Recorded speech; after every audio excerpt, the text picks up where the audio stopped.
Los periodistas.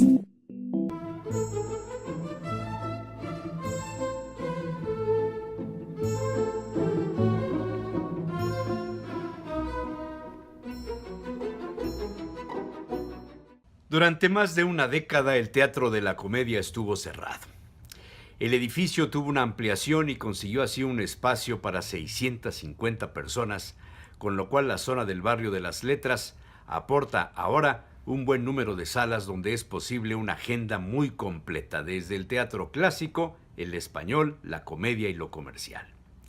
Desde hace unos días el actor Juan Echanove le da vida a don Francisco Gómez de Quevedo Villegas y Santibáñez Ceballos, conocido coloquialmente para los estudiosos del siglo de oro de las letras españolas como Quevedo. A lo más, algunos le citan por el nombre Francisco Quevedo. Y Echanove bromea un poco en la entrevista concedida en los espacios periodísticos dedicados a la cultura, con frases como Quevedo era un hombre de bajos fondos y altos vuelos, un fascineroso y un espadachín que mantuvo la dignidad en medio de la indignidad del barroco español. Quevedo es amor desbocado y dolor mortal. El guión es una versión libre de José Luis Collado, subtitulado como Un oratorio por el alma de Quevedo, donde las escenas sobre la censura, la ausencia de libertad de expresión del Imperio español van asemejándose a los momentos actuales. Echanove cita dos versos para reforzar su afirmación. La pluma debería ser libre, señoría, la pluma es la lengua del alma. ¿Es que siempre se ha de pensar lo que se dice? ¿Es que nunca se ha de decir lo que se siente? Salajain había leído la crónica sobre la presentación de la obra y en verdad tuvo el apetito de acercarse a la taquilla y volver a la redecorada sala del Teatro de la Comedia en la calle Príncipe. Aprovecharía para pasearse por Prada a tope, saludar a los amigos Cristóbal, Antonio, Carmela, tomarse un vino de maceración de El Bierzo y picar algo en la barra. El Teatro de la Comedia queda enfrente de este local, con una barra de buen ambiente, salón comedor, y no hace mucho con la terraza más chica de todo el centro de Madrid. Apenas caben 2 mesas para 2 personas cada una. El edificio original del teatro fue construido en 1875. Padeció un incendio y se reinauguró en 1915, y a finales del siglo pasado el teatro fue adquirido por el Ministerio de Cultura y se planeó y ejecutó su ampliación.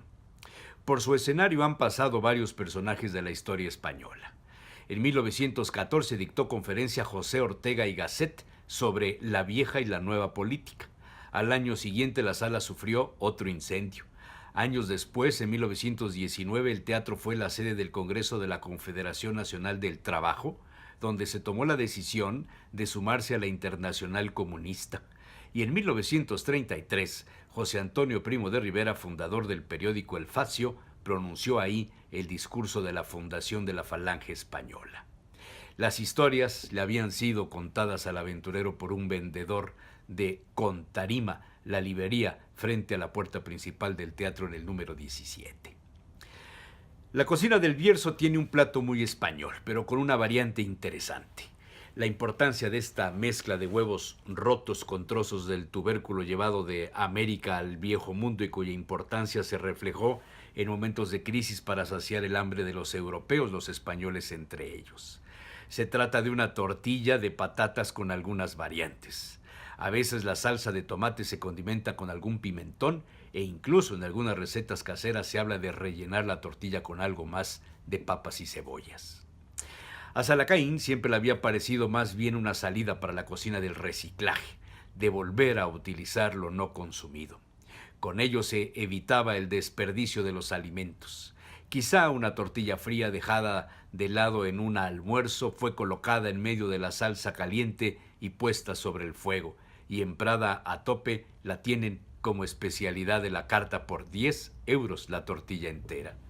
El tema le llevó de la mano a charlar con Cristóbal, un cubano asentado en Madrid desde hace años y responsable del local, y quien aún conserva el acento del Caribe.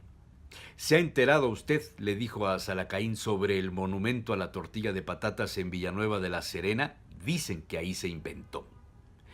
Para Salacaín la tortilla había sido más bien de origen navarro, pues hay un documento anónimo fechado en 1817 dirigido a las Cortes de Navarra, donde se habla de las precarias condiciones de vida de los agricultores y alguna forma de receta montañesa para calmar el hambre, consistente en 2 o 3 huevos en tortilla para 5 o 6, porque nuestras mujeres la saben hacer grande y gorda con pocos huevos, mezclando patatas, atapurres de pan u otra cosa, decía la frase. La leyenda se reforzó poco después en una leyenda atribuida al general Tomás Zumalacárregui, quien durante el sitio de Bilbao inventó la tortilla de patatas para saciar el hambre del ejército carlista.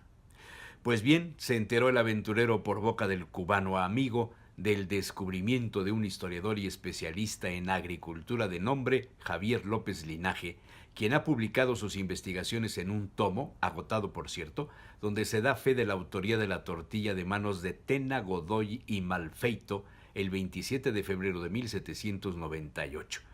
Unos años antes de los navarros, en la localidad de Villanueva de la Serena, en Badajoz, de donde desde hace unos años se celebra la Semana de Homenaje a la Tortilla de Patatas y cuyo ayuntamiento ha convocado a la construcción de un monumento para 2018 con un presupuesto de 17,000 euros.